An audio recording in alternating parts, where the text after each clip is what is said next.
à tous et bienvenue sur Batmanon prend son bouquin. On se retrouve après cette courte pause pour parler bouquin et aujourd'hui j'avais envie de vous parler d'un sujet, d'une vidéo que j'ai envie de faire depuis des mois et des mois qui n'est autre que les meilleurs incipits que je connaisse. Incipit, je vous avoue que je suis pas trop certaine de ma prononciation mais moi je dis incipit au quotidien, hein. Peut-être que c'est la racine latine ou grecque du mot. Les incipits ou incipits ce sont les meilleurs débuts de bouquin, c'est-à-dire que ce sont les premiers mots, les premières phrases qui ouvrent un livre. Chacun définit un peu la quantité. Personnellement pour moi c'est les deux premières phrases, allez grand max d'un bouquin. Il y en a d'autres c'est le premier paragraphe, d'autres c'est juste la première phrase. Et alors vous allez me dire mais pourquoi t'as eu envie de nous parler de ce sujet? En soi qu'est-ce qu'on s'en fout un peu de la première phrase d'un bouquin quand il y a des centaines et des centaines de pages à lire après? Mais c'est parce que moi je suis hyper sensible au début de bouquin. C'est-à-dire que quand je vais en librairie, je regarde le bouquin, première chose qui m'interpelle, le titre. Deuxième chose, la quatrième de couverture.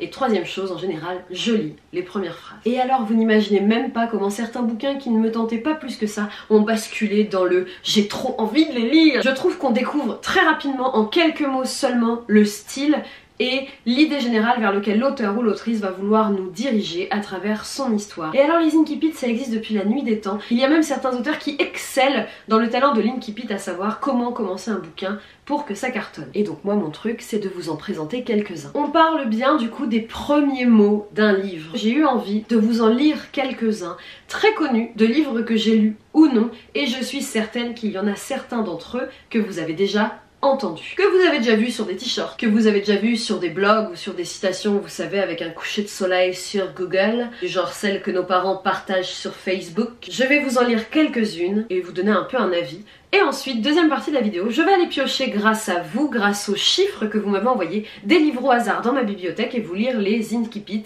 et on va décider ensemble s'ils sont top, moyen ou mauvais. T'es prêt? On y va. Are you ready? Go! J'ai mon petit carnet dans lequel j'ai écrit mes incipits favoris parmi les plus mémorables, les plus reconnus de la littérature mondiale. On commence avec celui-ci qui est pour moi l'incipit le plus connu. En général quand on demande aux gens « Ah tu t'en connais un ?» on vous cite celui-ci qui n'est autre que « Aujourd'hui, maman est morte. » Ou peut-être hier, je ne sais pas. Alors cet incipit hyper connu est issu du roman L'étranger d'Albert Camus et moi c'est pareil, comme la majorité du monde, je suis totalement touchée par cette phrase. Quand un bouquin commence par ça on se dit mais de quoi ça va bien pouvoir parler? Bon vous allez remarquer que je dis un peu tout le temps la même chose hein, parce que vu que ce sont que des phrases qui m'ont plu et du coup qui m'ont touché hein, en plein cerveau, je vais tout le temps répéter que oh là là je m'ai trop touchée, c'est trop bien. Le deuxième, alors celui-là c'est pareil, si vous ne l'avez jamais entendu je serais très surprise car il s'agit de Longtemps, je me suis couchée de bonne heure. Marcel Proust, du côté de chez Swann. Ça c'est pareil, alors j'ai vu énormément de tote bags et de t-shirts avec ça dessus. Je pense que ça fait un peu classe en plus de dire qu'on a lu du Proust. Moi vous cachez pas, je n'ai jamais lu du Marcel Proust. J'ai essayé à plusieurs reprises, mais hélas à un moment donné je pique du nez sur son œuvre. Cependant je trouve que cette phrase est très prometteuse. Ça a débuté comme ça. Alors là, est-ce qu'on peut faire mieux? C'est-à-dire que notre curiosité et tout de suite piqué, qu'est-ce qui a débuté et comment ça a débuté, quelques mots, et je trouve que pareil c'est nickel pour commencer un bouquin. Il s'agit de Voyage au bout de la nuit de François Ferdinand, Louis Ferdinand, je sais pas j'ai envie de l'appeler François Ferdinand mais non, ça c'était un prince qui quand il est mort ça a déclenché un sacré bordel il me semble. Donc Louis Ferdinand Céline, Voyage au bout de la nuit. Alors Louis Ferdinand Céline il est très fort pour les débuts de bouquins qui envoient du lourd, moi je trouve. Voilà. Même des livres à lui que je n'ai pas lus, je suis allée voir les débuts et je me dis ah ouais ça donne faim. Celui-ci me plaît particulièrement, il s'agit de la première fois qu'Aurélien vit Bérénice, il la trouva franchement laide. Aurélien d'Aragon qui est dans ma wishlist, un livre que j'ai trop envie de lire et je trouve que cette première phrase est hyper prometteuse. Moi quand je vois ça je devine une histoire d'amour, après je me dis que peut-être pas du tout, mais en tout cas ça donne grave envie d'aller jeter mon nez curieux dedans. Celle-ci qui me plaît beaucoup, clairement on pourra la ressortir à l'apéro. Comment s'étaient-ils rencontrés? Par hasard, comme tout le monde. Jacques le Fataliste de Diderot, pareil, je n'ai jamais lu de Diderot et la seule chose que je sais sur ce livre, Jacques le Fataliste, c'est cette phrase que j'ai vue et revue, entendue et que je trouve pour le coup hyper pertinente. Bon, un très classique, un livre que moi j'adore et j'ai adoré cette première phrase qui est d'une simplicité rare mais très pertinente. Je ne sais pas trop par où commencer. Bon bah, Là on a l'impression d'être vraiment... tout de suite ça crée une intimité, on est toutes comme si c'était un pote qui était en train de nous raconter une histoire, et pourtant Les âmes grises de Philippe Claudel, croyez-moi, c'est une histoire à connaître mais qui est loin d'être joyeuse, en tout cas on s'en souvient. Et cette petite phrase nous met tout de suite dans cette ambiance un petit peu qu'on est en train de nous confier un secret, quelque chose que personne d'autre ne sait, ce qui est le cas des âmes grises. Je ne suis qu'un pauvre orphelin, mais jusqu'à 8 ans, j'ai cru avoir une mère. Hector Malot, sans famille, Rémi sans famille. Je m'appelle Rémi et je suis sans famille. Bon, avant d'être un dessin animé et un générique que tous ceux de ma génération connaissent par cœur, c'était un livre. Et pareil, cette phrase, je la trouve très touchante, directe. Parce que voilà, on a tout de suite le contexte du personnage. Il est orphelin, mais il a cru avoir une mère. En a-t-il vraiment eu une? Lisez le bouquin et vous le saurez. C'est fini. La plage de Big Sun est vide et je demeure sur le sable à l'endroit même où je suis tombée. La promesse de l'aube, Romain Gary. Alors je vous avoue que celui-là m'avait pas plus marqué, et c'est en faisant des recherches sur les débuts de bouquins de Romain Gary, j'ai redécouvert cette première phrase et je me suis dit c'est énorme. Parce que là on a envie de savoir évidemment tout ce qui s'est passé. Ça fait un peu début de film. T'es tombé là, dans quel contexte, qu'est-ce qui s'est passé, qu'est-ce qu'il fout sur cette plage. Les familles heureuses se ressemblent toutes.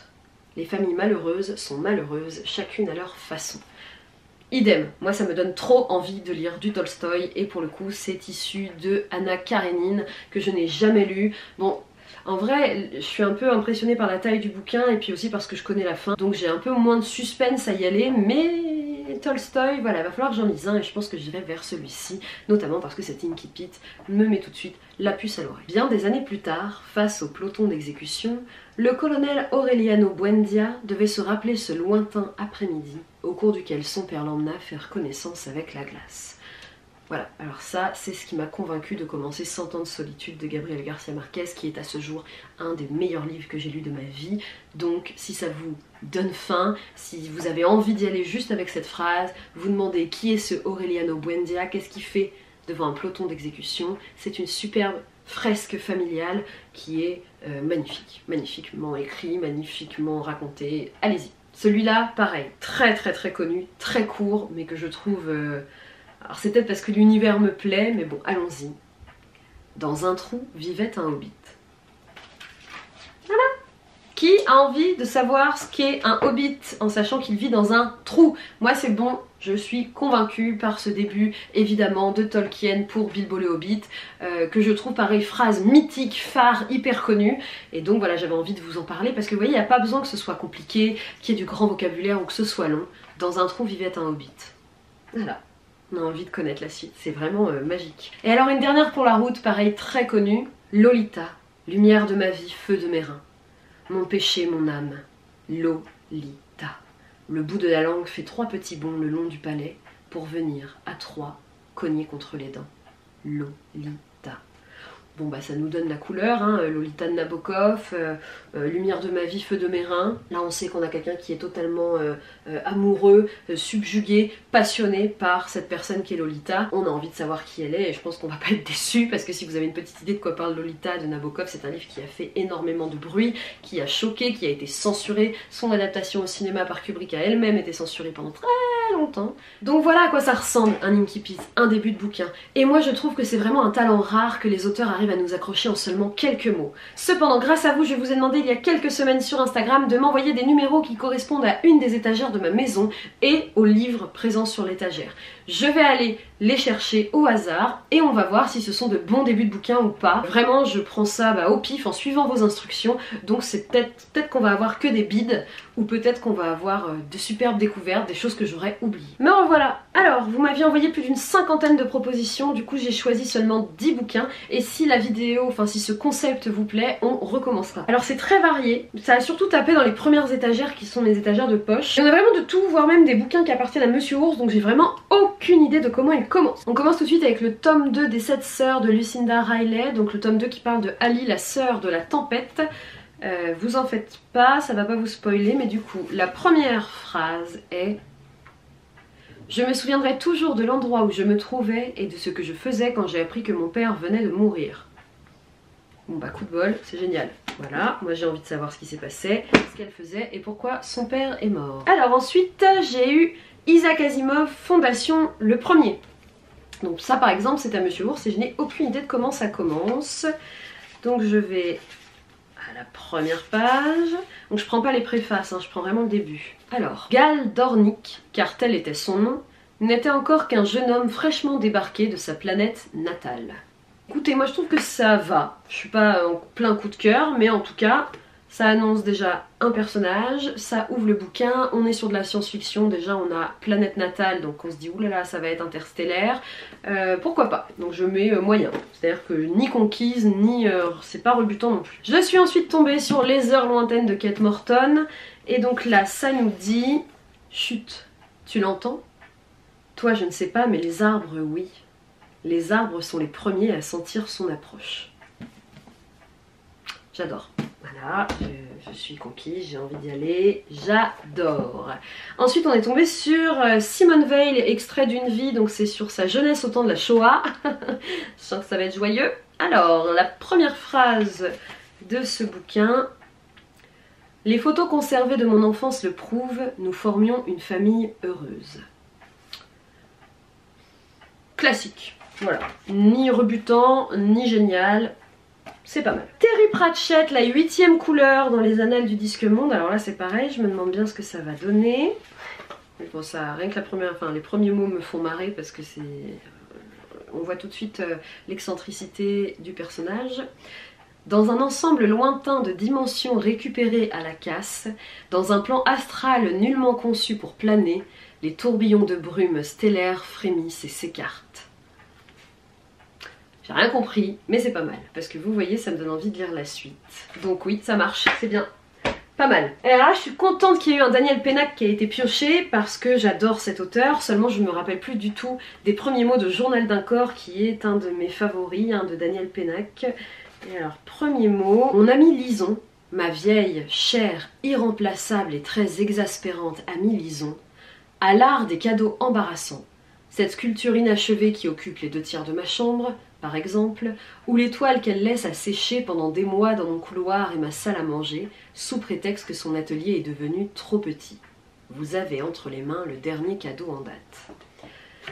Ça j'adore. J'adore parce que je n'ai qu'une envie, c'est de savoir c'est quoi le cadeau. Et je trouve que c'est chouette de dire qu'on l'a dans les mains, parce que du coup je me dis que c'est le livre lui-même. Ah, il faut vraiment que je le relise celui-là. Bon, parfait, coup de cœur. Alors là il y a une pièce de théâtre de Choisy, et puis une pièce dont je n'ai aucun souvenir, que j'ai étudié en première, donc maintenant ça commence à faire un moment. C'est Lorenzaccio de Musset. Donc là pour le coup c'est plutôt premier personnage qui s'exprime, qui est: qu'elle se fasse attendre encore un quart d'heure et je m'en vais. Il fait un froid de tous les diables.